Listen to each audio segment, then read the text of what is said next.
Buenas tardes, bienvenidos a un nuevo encuentro de conversaciones con el intendente Néstor Grindetti. Hoy estamos en un ámbito distinto. Hemos cambiado la locación, estamos en otro estudio, estamos en la Casa de la Cultura. Quiero agradecer a todo el equipo de cultura del municipio, a su secretaria Telma Vivoni, a todas las chicas y chicos que trabajan aquí, porque la verdad que nos están atendiendo muy bien. Y hoy tenemos un entrevistado acorde con la cultura, claramente, y vamos a estar charlando, conversando de varios temas.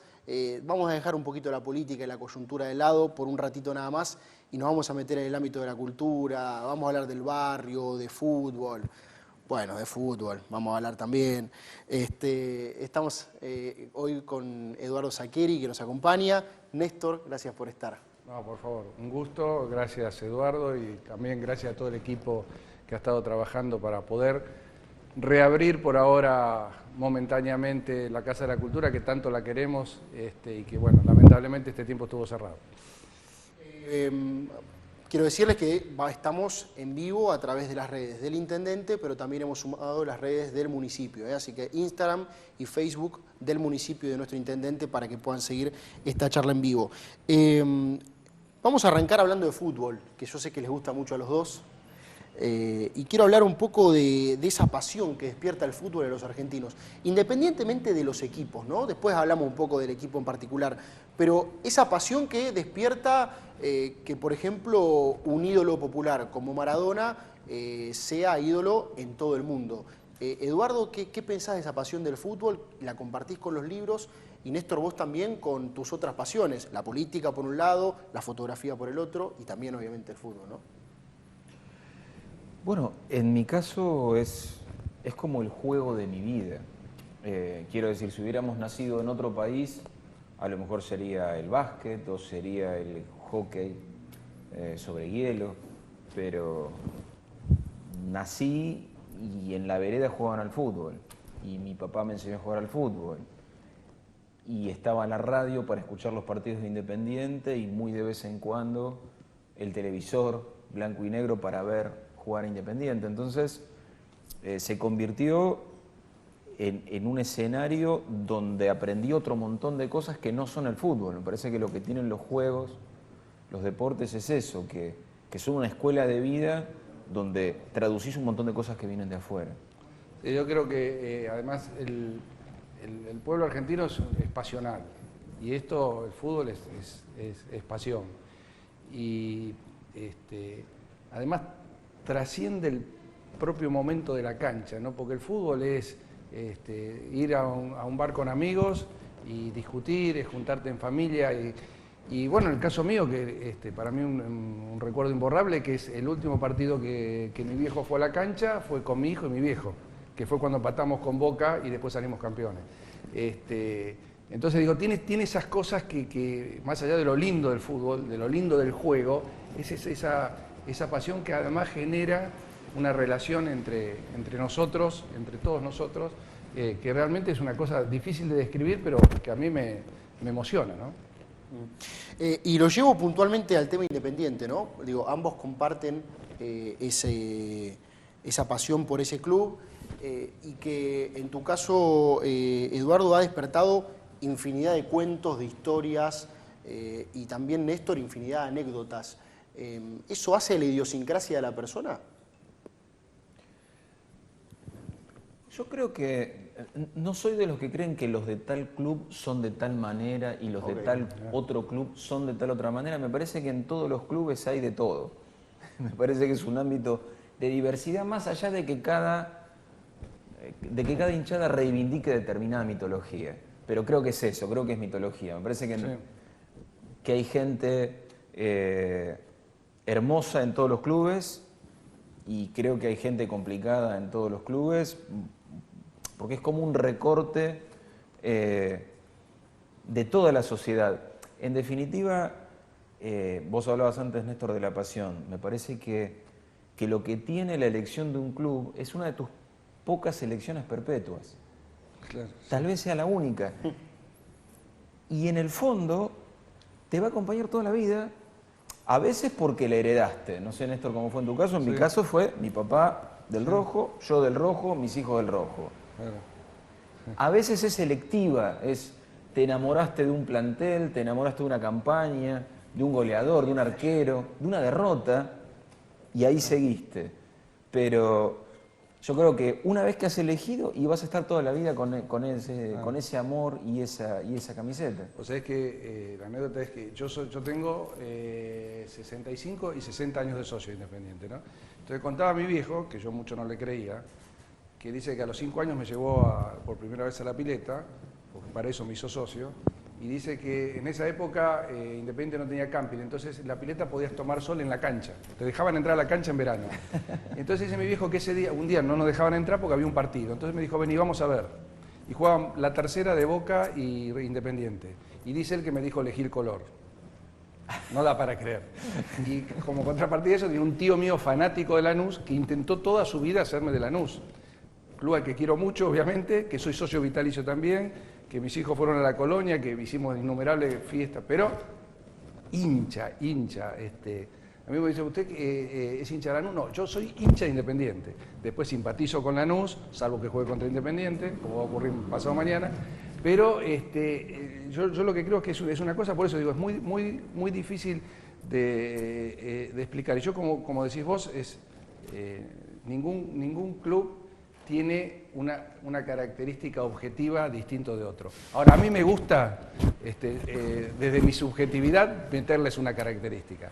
Por ejemplo, claro, es que suponete, los Independientes solemos decir que nos gusta el fútbol bien jugado, claro, muy bien. Y seguramente a lo mejor ponerle que nosotros dos tengamos esa característica. Claro.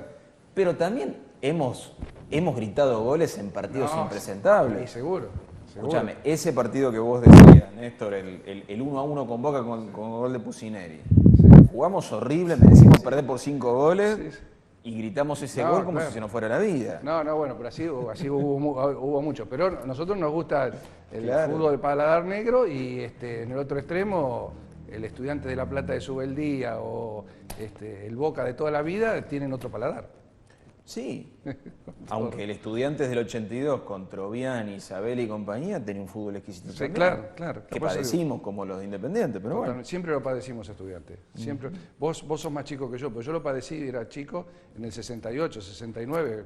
Claro, en esa anterior tanda de duelos. Claro, yo lo padecí en el 82-83. Terrible las cosas que nos hizo esa gente. Algunos dicen que el fútbol define la semana de las personas, ¿no? Digo, ganaste el domingo y toda la semana estás feliz, contento y demás. Perdiste el domingo y la semana es lapidaria hasta la revancha del otro domingo. ¿Eso les pasa a ustedes a nivel personal también? ¿Y cómo ven en las nuevas generaciones, digo, en sus hijos / nietos, esa pasión? Mirá, yo primero, sí te marca un resultado de un domingo. Yo me acuerdo que siempre me pasó, el domingo a la noche para mí es depre, siempre, desde chico. Entonces cuando yo tengo el recuerdo de volver de la cancha ya venía depre.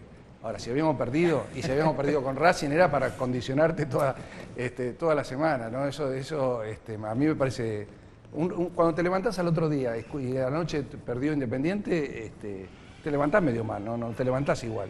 Sí, yo no sé si llega a ser toda la semana. Sí, bueno. Pero por lo menos el lunes. Claro, te condiciona. El lunes te lo marca. Sobre todo la derrota, me parece. O creo que depende de la índole de cada uno, pero en lo personal yo creo que me entristecen más las derrotas que lo que me alegran las victorias. Mira vos.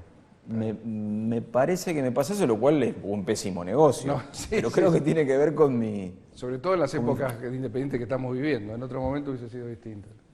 Claro, pero sí, en estas épocas de vacas flacas Sí. indudablemente afectan, pero bueno. Y la segunda pregunta, ¿cómo ven que afecta a las nuevas generaciones? ¿Igual, de la misma manera? ¿La pasión está intacta en eso? Yo creo que lamentablemente en lo que es la parte que yo decía que me gusta, la parte de la cargada, la parte de la comida, la parte de ir a la tribuna, eso ha cambiado, no es lo mismo. Ese famoso folclore, digamos. No, claro, el folclore, exactamente. No es lo mismo. Yo, la cosa empezaba el domingo a la mañana, era solo los domingos, se juntaba el barrio, hacíamos lo que llamaban la polla, que era un prode de barrio, y ahí empezaba la cosa y después íbamos cada uno a su cancha y volvíamos y seguíamos hablando, pero era una cosa, no quiero decir más sana porque si no parece que siempre lo pasado fue mejor, pero realmente distinta, donde yo por lo menos lo vivía de una forma distinta. A mí me parece que en los últimos años hubo como un doble proceso de, por un lado, otorgarle al fútbol una importancia desmesurada, Claro. todavía mayor que la que tenían no sé, cuando nosotros éramos chicos, la tapa de los diarios del lunes no era el 90% deportiva. Claro. Daba ahí el recuadro de lo que había pasado Sí, y punto. Pero además de esa desmesura, un discurso mucho más fanático, veo, y mucho más simplificado, bueno, propio de los fanatismos, esas simplificaciones maniqueas, esto de ganás, sos un genio, perdés, te moriste, sos el infierno, no existís. Y me parece que eso ha hecho un daño muy grande a nivel de la intolerancia recíproca. Vos fijate que llevamos en primera división 7 años sin visitantes Claro. en los estadios y ya lo hemos normalizado prácticamente. O sea, ya nos parece normal esto de que no puede haber visitantes, cuando La esencia. la esencia era, bueno, mirá, a las 4 cuadras de la cancha te empezabas a cruzar con gente que tenía otra camiseta y bueno, y después te pasaba en el colectivo y te pasaba en el tren. No, seguro. Lo normal, bueno, esa normalidad creo que la hemos perdido. Vos te acordarás que la cancha de Independiente, la tribuna visitante, hasta el año, creo que fue 94, que salió campeón Independiente y le pusieron una reja, no separaban las hinchadas. El que no era socio iba a la tribuna de enfrente, ocupaba un rincón y después era toda la hinchada visitante. Yo no me acuerdo de grandes. Y en las plateas... Bueno, plateas mezcladas, mezclabas. exactamente. Y lo único que se pretendía era que el visitante no gritara demasiado un gol. Claro. Y había como un código de, bueno, Sí. no te vayas de Boca y eso era todo. Sí, claro. Me parece que para los que reivindican mucho la pasión actual, etcétera, en eso sí el pasado puede sernos pedagógico, Claro, me parece. sí. Voy a dejar un poquito la parte de fútbol independiente, vamos a volver seguramente en algún momento de la charla, pero quiero hablar de Maradona, y de Maradona obviamente en este momento, ¿no? Después de su fallecimiento, todo lo que eso conlleva, este ídolo popular que es. Quiero una anécdota que haya tenido cada uno con Maradona, no que lo hayan conocido, pero es una anécdota que les haya traído Maradona, y cómo lo definen respecto de esa pasión que hablábamos antes y respecto del fútbol. Mirá, yo creo que Maradona ha sido un gran jugador. Yo lo vi desde que jugaba en la selección juvenil, que nos levantamos de madrugada para ver ese campeonato del 78. Fue un gran jugador y después fue un gran transgresor, cosa que atrae mucho, en mi opinión, atrae mucho a la sociedad argentina, a la sociedad nuestra. Con lo cual, un gran jugador y un transgresor hace que el gol con la mano ya sea mitológico. Desde ese punto de vista yo creo que va a ser inigualable en los dos aspectos. Después podemos discutir si Messi es mejor o Messi es peor, yo creo que es un jugador totalmente distinto.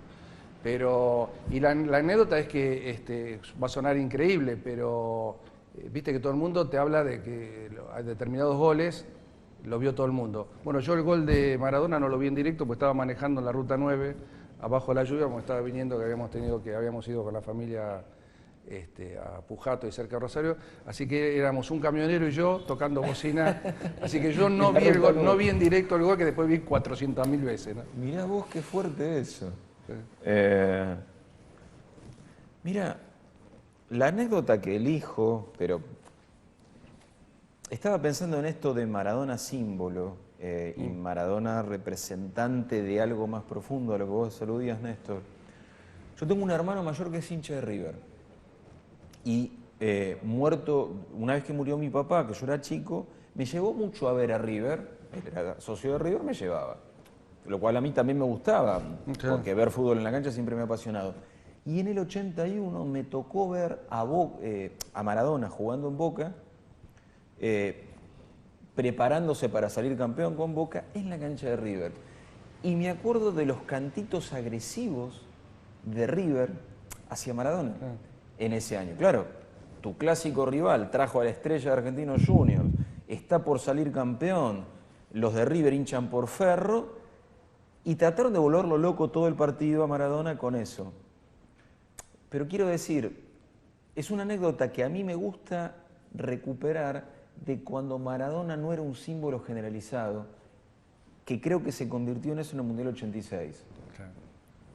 Yo creo que la nacionalización de Diego se produjo en ese Mundial. Claro.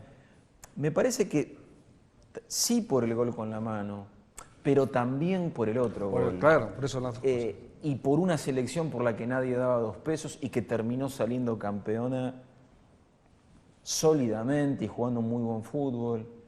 Y en ese sentido, mi sensación personal es sobre todo de gratitud y por lo tanto de silencio. ¿A qué me refiero con esto? A lo largo de la vida, después de 1986, ha habido un montón de cosas de Diego con las que yo no estuve de acuerdo. Pero en general mi reacción ha sido siempre el silencio. Como una cuestión de, este tipo me hizo feliz, este tipo me emparchó ciertas cicatrices. Claro. Y aún en estos días que bueno, con su muerte o así como una eclosión de deseos de hablar y necesidad, yo preferí mantenerme al margen por esto de prefiero dejarle el silencio como una mínima moneda de cambio. Está clarísimo. Cerramos la etapa a fútbol. Quiero hablar de tus cuentos, Eduardo. Fueron muy conocidos a partir de una voz muy característica de la radiofonía argentina, como es Alejandro Apo. Escribís cuentos que tienen que ver con esto, con la pasión, con el fútbol, con la cancha, con los partidos, pero que son muy llanos y muy cercanos a todos los vecinos. Y Néstor es un gran leedor de esos cuentos y además de todo lo que tenga que ver con esos temas bien mundanos, ¿no? ¿Cómo fue ese comienzo, así sucintamente, y qué te lleva a escribir esos cuentos? ¿Qué te moviliza? ¿Qué víscera aparece ahí? Yo la verdad que nunca me planteé de joven ser escritor. De hecho, yo soy licenciado en Historia, mi plan de vida era ser un académico y enseñar en la universidad, y a eso se reducía mi voluntad. Cuando tenía 20 y tantos años, empecé a escribir por hobby, porque me hacía bien, porque me ordenaba la cabeza, y lo que empecé a escribir fueron cuentos, porque lo que tiene el cuento, viste, a diferencia de una novela que te lleva meses y meses y meses, o años, años y años, un cuento lo resolvés para bien o para mal en un tiempito. Y como yo siento que escribo para entender el mundo en el que vivo, bueno, es Castelar, no es tan diferente de Lanús. Es un mundo de gente común y corriente que vive en mi cuadra o a la vuelta y que tiene determinado tipo de vidas, determinado tipo de sueños, determinado tipo de problemas. Y el fútbol es una instancia, como hablábamos de entrada, a través de la cual procesamos esas vidas comunes que tenemos. Entonces, surgió escribir sobre fútbol como sobre amor, como algún cuento fantástico, pero claro, esos cuentos de fútbol difundidos por Alejandro Apo en Radio Continental se convirtieron en un envión que me instaló en un lugar absolutamente asombroso para mí, que fue que a la gente le empezara a sonar mi nombre por la radio antes de que hubiera libros publicados. Y ni más ni menos que eso fue lo que me permitió que se me publicara. Con lo cual esos cuentos de fútbol fueron como la locomotora que puso en marcha el tren. A mí, si me permitís, como lector de tus cuentos, y yo escuchaba, yo te conocí por Apo. Yo me conocí por Apo. Está bueno. Es un título para la nota ya. El programa era El fútbol contó un cuento, ¿no? Creo que era así. El programa era Todo con afecto. Y después tenía el fútbol contó un cuento y y ahí se largaba.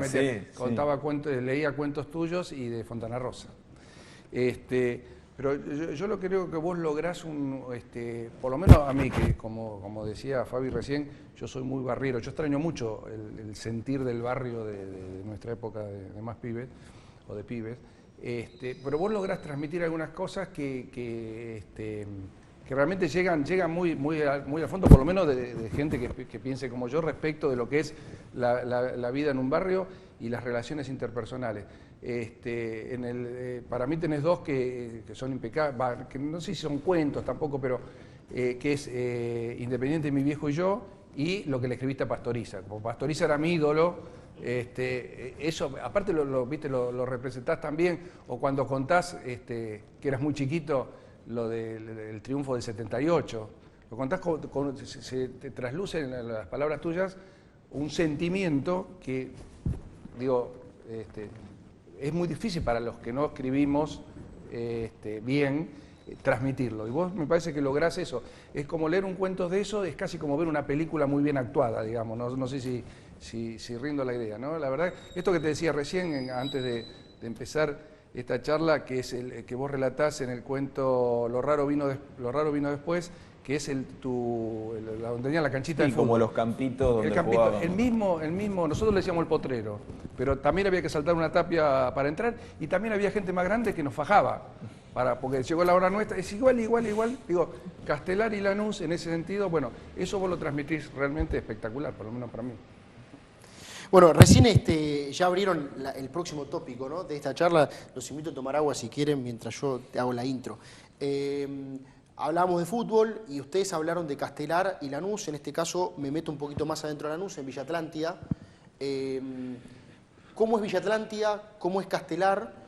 Quiero hablar un poco de ese conurbano de antes, de ese conurbano de hoy, y me quiero meter un poquito en el tema de la familia, y sobre todo en la figura del padre, que tanto para vos, Eduardo, como para vos, Néstor, es importante y los ha marcado, ¿no? ¿Cómo es Villa Atlántida, Néstor? La Villa Atlántida, por empezar, no sé, pero debe tener, suponte, 8 manzanas, 10 manzanas. Para mí eran 2, que eran, digamos, ese era mi mundo, ¿no? Y yo lo que más añoro, si se quiere, de la época esa, es la fraternidad que había entre los vecinos. Sí, los vecinos, las casas, que eran todas muy largas, se comunicaban unas con otras. Fin de año era una fiesta en la calle, el carnaval era una fiesta en la calle. Había una hermandad muy fuerte, muchas veces más entre vecinos que entre las propias familias de los vecinos. Y así era con los chicos, vivíamos en la calle. Mi vieja no sabía dónde estaba, yo lo que sí sabía es que no había peligro, sino... entonces todo eso me parece al límite, que yo ahora trato de que los vecinos vuelvan, y cuesta mucho, por razones de seguridad, por un montón de razones. Todo el mundo está muy ocupado, mucha gente trabaja fuera de Lanús. Antes mi viejo laburaba a pocas cuadras de mi casa. Es decir, pero al límite que hemos puesto luz nueva ahí en Villa Atlántida, cuando pusimos las luces nuevas, fui una noche y le dije a los vecinos, qué lindo que está. Y digo, pero ¿por qué no hacemos como hacíamos antes? Y cenamos en la calle ese día, porque eso era una costumbre muy de antes. Así que me parece que eso, yo no digo de nuevo que antes era mejor que ahora, las cosas son distintas, yo añoro eso. Bueno, yo creo que Castelar no era muy diferente a lo que vos contás, y yo pienso en mi niñez, fue importantísimo el barrio. Yo mencionaba antes la temprana muerte de mi papá. Los dramas personales y familiares, si vos tenés una escuela que te contenga, un barrio que te contenga, las cosas no se arreglan, pero se mejoran. Claro.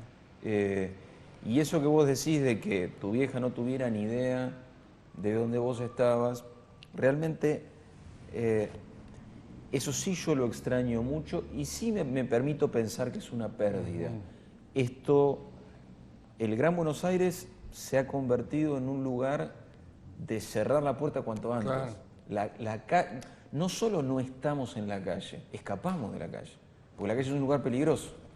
La calle es ese lugar donde vos vas a entrar a tu casa y pegás 3 vueltas a manzana primero y te asegurás que no haya nadie, si podés, porque y si te distrajiste, podés tener un problema. Entonces, y el vecino que no te conoce eventualmente, si pasás caminando te mira raro.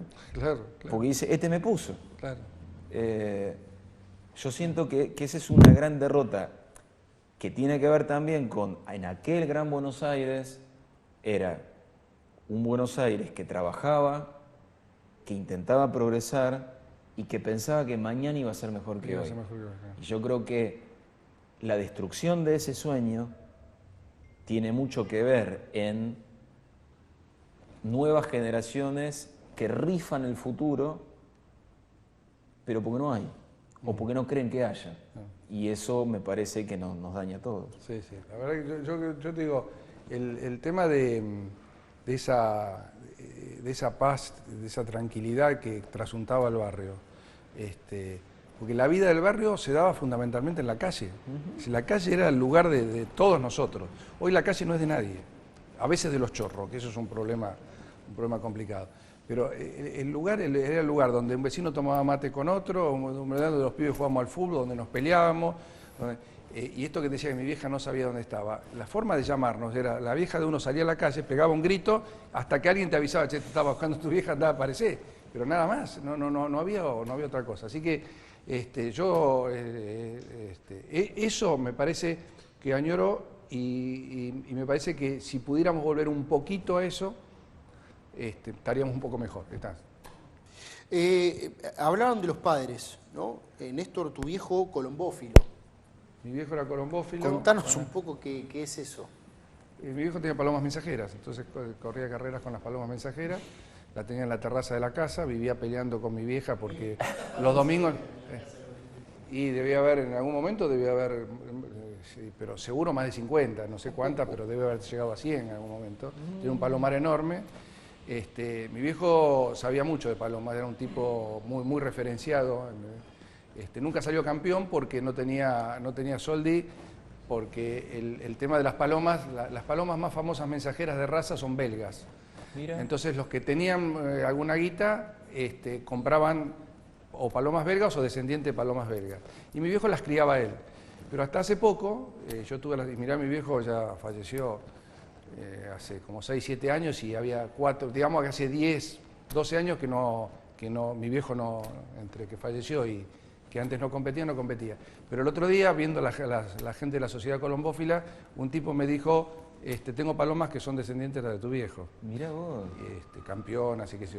Así que, bueno, eso la colombófila lo apasionaba. Muchas veces me dejaba solo, ya de grande me decía, no voy a la cancha porque me quedo por las palomas. La pelea con mi vieja... ¿Aprendiste algo de eso? No, nunca logró eso. Mi viejo me llevaba a la colombófila y todo, pero a mí nunca me pareció una cosa que no... Porque aparte mi viejo te hablaba de las palomas y te decía, no, porque esa es la hija de la otra, que para mí eran todas iguales.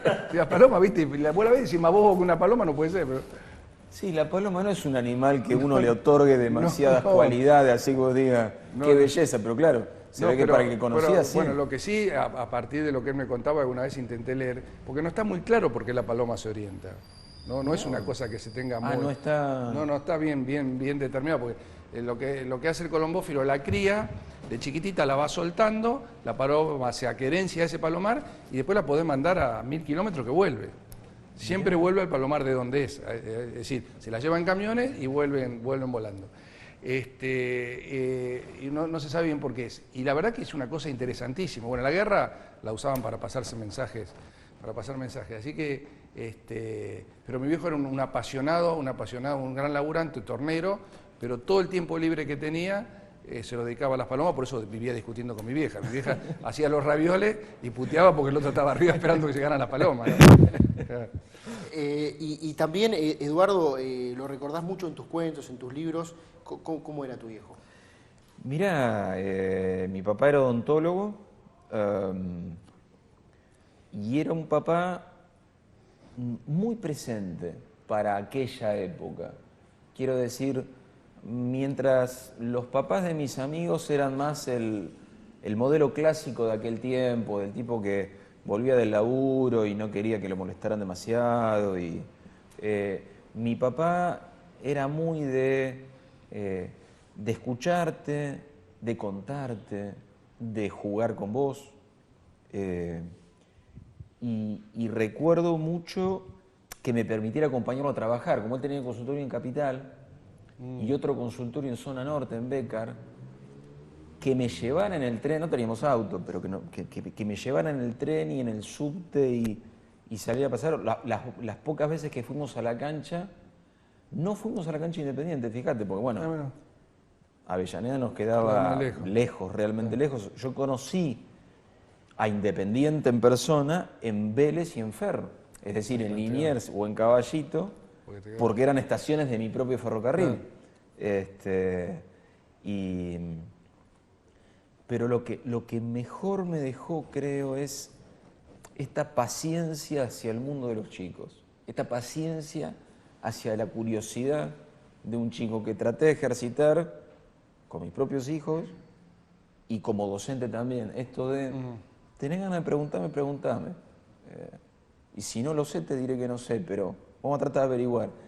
Y creo que eso, para mi laburo como escritor, esto de estar mirando y tratando de entender, me parece que me viene de mi viejo, que nunca escribí una letra, pero creo que tenía esa actitud en la vida. Y esas son las cosas que creo que más te quedan. Y un fan de Independiente. Sí, recontra faná. Y claro, cuando yo empecé a registrar el fútbol en 72, 73, para mí la vida consistía en salir campeón de la Libertadores todos los años. Claro. O sea, era, juega el rojo, colguemos los trapos, Claro. miremos el partido, bajemos el volumen a la tele porque los relatores de la radio son mejores. Eso lo decís en algún lado.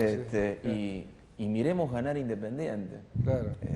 Y decime una cosa, porque vos relatás un partido que Independiente tenía que hacer... Yo mezclo ahí. Yo estuve en ese partido, pero no era una final, me parece. No, era una semifinal. Ahora sí, mirá. Pero... ¿Sabés qué pasa? Yo tenía 6, 7 años. Claro, Independiente le tenía que ganar 3-0 al Cruzeiro por 3 goles. Claro. Para jugar la final. Pero sabes que yo cuando escribí eso, a propósito no me documenté. Porque lo que a mí me importaba era mi recuerdo de los 6 años. Claro, está bien. Y con eso bastaba. Claro. Y en esa mezcolanza de... No importa si es una semi, la final. Claro. Probablemente para mí, con 2 semanas de diferencia, fueron 2 copas. Quiero decirte. Claro. Hicimos esta hazaña, somos campeones. 2 semanas después lo volvemos a hacer. Porque vos sabés que te preguntaba, porque yo de ese partido me acuerdo muy bien, porque este tío que yo te decía que me quería hacer hincha de Lanús, en realidad con mi viejo casi lo hicimos hincha Independiente, y en esa época venía con nosotros a la cancha. Y me invita un amigo de él a los viejos palcos de Independiente. Yo nunca había entrado, para mí ir a un palco era... Cuando hace el tercer gol, salté y me di tal golpe, porque el palco de la cosa, me di tal golpe en la cabeza que quedé knockout.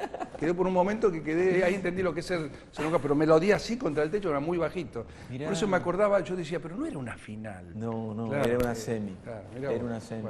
Bueno, ese tercer gol en el que vos saltaste, yo ya me había quedado dormido. Claro, porque era muy chico. Bueno, y también contás la del 78 con el Pato en Córdoba. 25 de enero del 78. Ese día que la estábamos mirando por la tele, mi viejo tenía un nene de 1 año en ese momento a UPA.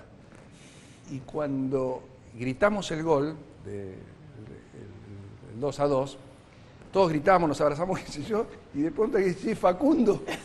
Mi viejo la había revolado a la miércoles, había tirado pibe Facundo abajo la mesa.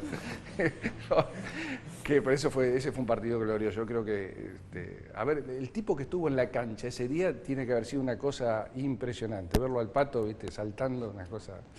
Qué hermoso, increíble. Pero bueno. qué hermoso. Voy a cerrar este capítulo. Eduardo, vos escribís un libro, a mí me encanta, me meto un poco yo ahí, que es La Odisea de los Giles, ¿no? Y ahí hablas de los héroes anónimos. Y estos vecinos son héroes anónimos, ¿no? Y yo creo que cuando hablábamos del barrio, hablamos de los vecinos. ¿Hay algún vecino del barrio en Villa Atlántida, por un lado, en Castelar, por el otro, que sea ese héroe anónimo? No sé, yo tenía alguno que era el que pasaba por el barrio y le regalaba a los chicos las golosinas, por ejemplo. ¿Cómo lo vivieron ustedes? Mirá, así de los recuerdos que uno tiene, nosotros teníamos el negocio del barrio, que era un matrimonio que para mí era grande en ese momento, no sé, vos viste la gente cuando sos chico te parece mucho más grande. Ella se llamaba Graciana y él Dositeo. Y Dositeo lo que hacía, todos los años ponía un buzón y juntaba cartas para Papá Noel y para los Reyes. Así que Dositeo para nosotros era un héroe, lo único que quería Dositeo era vender los juguetes, obviamente, y ponía en el patio. Qué buen marketing. No, un genio, para nosotros era un héroe, porque además lograba que le llegaban las cartas, ¿viste? Así que bueno, como héroe me acuerdo, como héroe lindo me acuerdo de Dositeo, pobre. Mira, yo me acuerdo, y no me acuerdo su nombre, en la esquina de casa vivía un gallego. Para mí era un anciano y y su actitud, por cómo se vestía, viste el gallego de boina, camisa blanca, arremangada y con el último coloradote, bien gallego, alpargata y pantalón de sarga, y se nos quedaba a ver jugar, se quedaba cuando jugábamos al fútbol. Se iba a hacer las compras, volvía, pero se quedaba 10 minutitos mirándonos. Nosotros, te imaginas, con 10, 11 años jugando en la calle, tener un espectador. No, claro. Y de vez en cuando hacía algún comentario táctico o técnico, decía, no, tal cosa, que a nosotros nos llamaba mucho la atención su acento también, su manera de hablar el español. Y esto de jugar con hincha, te inflaba el pecho y te sentías, viste, Bochini, Bertoni, pisando la pelota ahí, sacábamos el talento donde no lo teníamos para que nos viera. Yo puedo contar un antihéroe. Sí, claro. Enfrente de casa vivía una señora que paradójicamente se llamaba Doña Benigna. Pero la tipa era tan mala, una mujer muy grande, esa sí era muy grande en serio, me acuerdo siempre vestida de negro, tan mala, se nos caían las pelotas de goma, ¿te acordás las de goma chiquitas? Sí. En la casa de ella. Y la vieja salía con un cuchillo y le clavaba el cuchillo a la pelota. De mala, claro. ¿Sabes las pelotas que debe haber pinchado la vieja esa? Sí, es cierto. Pero yo te pongo ahora, con mis 53 años apuesta, del otro lado, intentando dormir la siesta. Vos fíjate que eso también es bien del barrio. El deseo de siesta. Sí, claro. Y hay dos... Bueno, la gran amenaza de los pibes jugando en la calle... Porque en realidad la mejor hora para salir a jugar era la siesta, claro, que no te jorobaban, no había pasaban nada, autos. No pasaban autos, pero claro, los vecinos que quisieran dormir, y uno decía, no, juguemos sin gritar. 2 minutos, pero juguemos sin gritar. O no usaban eso en Villa Atlántida, no gritemos. No gritemos. No, señor, no le pegamos más pelotazo a su pared. Y vos te hacías pared con la pared.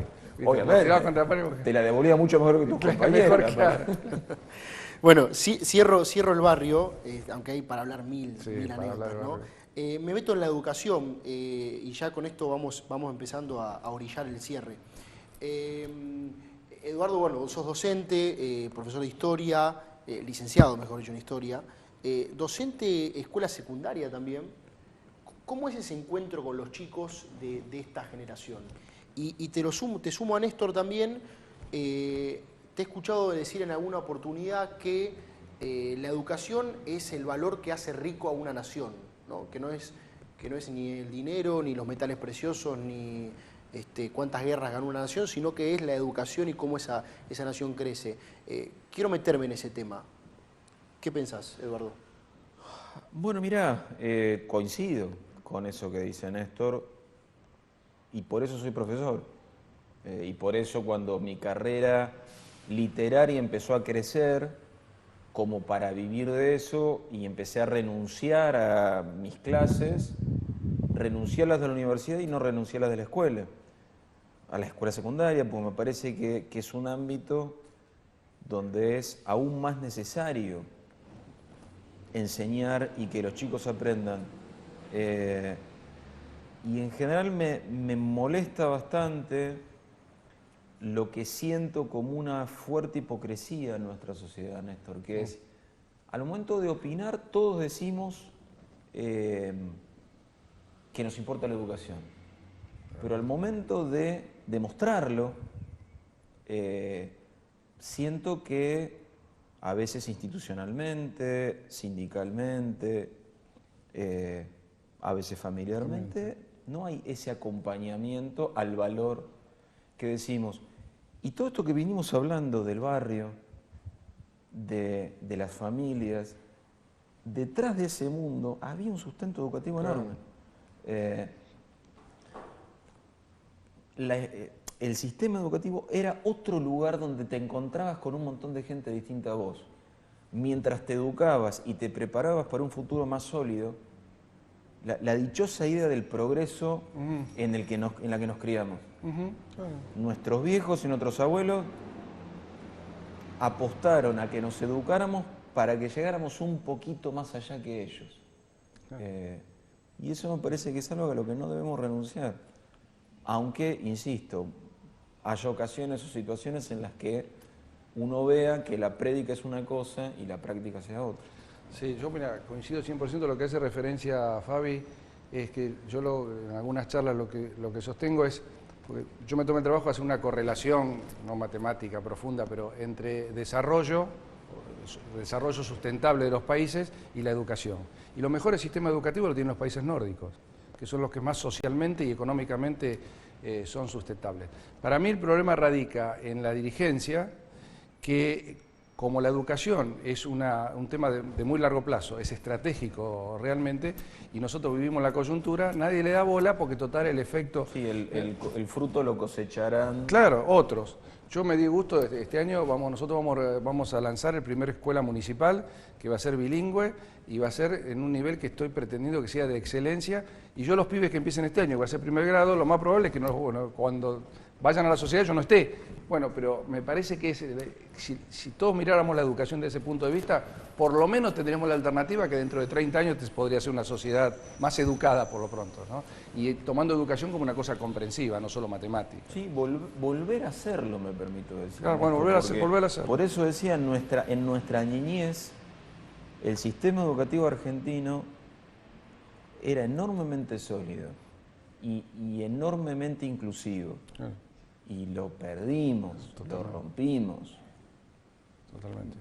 Estoy usando una primera persona muy generosa, Sí. digo, porque no lo rompimos todos. Claro, claro. Pero y estaría bueno En todo caso rompió. que quienes lo rompieron se ocupasen de por lo menos hacerse cargo y nos dejaran a todos tratar de construirlo. Yo creo que desde el punto de vista realmente estratégico, entendiendo como estrategia un objetivo de largo plazo, donde no se está prestando la atención necesaria es la educación, no es ni la economía, no es la política, no es nada, es la educación que después te da todo lo otro. Una reflexión respecto de la tecnología. ¿Cómo afecta la tecnología hoy a los procesos educativos? Digo, Néstor, vos tenés tu nieta, que seguramente que es una nativa digital. ¿Cómo lo vivís eso en cuanto al aprendizaje? Y Eduardo, ¿cómo lo ves en los pibes en la secundaria, ¿no? El uso del celular, estar conectado todo el tiempo a la Matrix, como se dice. Mira, yo tendía a pensar, antes de este año pandémico, que es mejor incorporar las cosas y buscarle la vuelta como para aprovecharlas. Y de hecho, en los últimos años, en el aula estábamos usando los celulares de manera provechosa. Pensaba, y este año me lo confirmó, que de todas maneras toda herramienta tecnológica es útil, necesaria, pero el rol de los docentes en el aula, frente a frente, compartiendo un espacio, dando clase, explicando, laburando y dejándose el alma en el trabajo y en la enseñanza, es irreemplazable. Es irreemplazable hasta con el ejemplo. Quiero decir, si a vos, tus alumnos, te ven y te viven apasionado por compartir algo valioso, aprecian que es valioso. Si a vos te ven dispuesto a eso, a trabajar, a entregar tu conocimiento, a perfeccionarte, a poner el conocimiento compartido por delante de tus convicciones personales y que no se mezclen, y que quede claro que no son la misma cosa. Y me parece que una de las grandes pérdidas de este año es que hayamos perdido toda opción de vernos cara a cara. Sí, yo creo que primero hay una brecha enorme hoy entre mi generación y la de mi nieta, por ejemplo. Bueno, es casi imposible, porque hay una diferencia en términos del manipuleo de las cosas que es enorme. Ahora, yo coincido con vos y esto lo aplicamos también, por ejemplo, en temas de reuniones, ya sea de trabajo, de política, que yo sostengo, esta reunión la hacemos presencial. Si no, hoy se instaló mucho el Zoom, instaló todo esto, y la verdad que no podés tener las sensaciones que necesitas tener cuando tenés relaciones interhumanas. Y un pequeño ejemplo, a mí me gusta mucho la fotografía, ¿no? Y a lo mejor esto es una idea o es un prejuicio, pero vos hoy ves la fotografía digital que yo saco, las que ves, las mejores fotografías, y la comparas con una foto, no sé si vos lo recordás, había un fotógrafo muy famoso de la era analógica que se llamaba Raota. Sí. Bueno, la calidez de una foto, de iluminación de una foto de Raota, comparada con lo de hoy, digo, no sé si es prejuicio, porque a lo mejor un tipo logra digitalmente lo mismo que Raota lograba en horas de laboratorio, pero hay una diferencia de calidez tremenda. A mí me parece que la cuestión digital trajo eso a las relaciones, tanto a las relaciones humanas como al arte, como todo. Trajo más frialdad. Esto por ahí es un prejuicio, de nuevo, pero...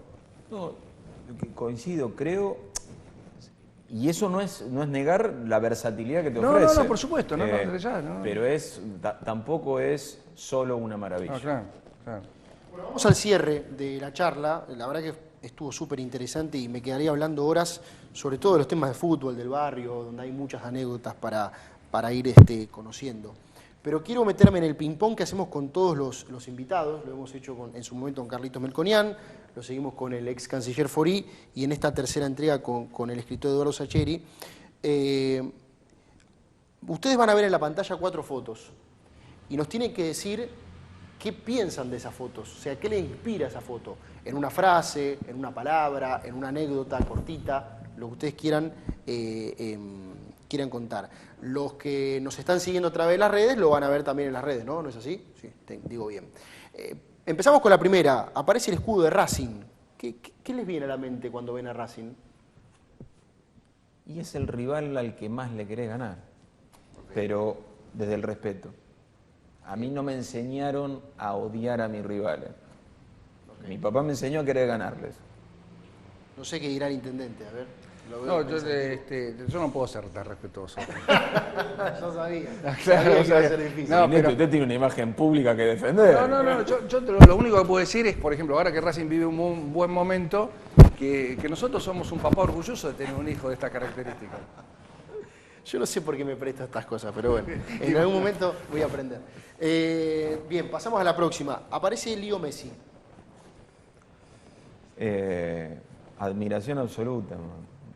Me encanta cómo juega.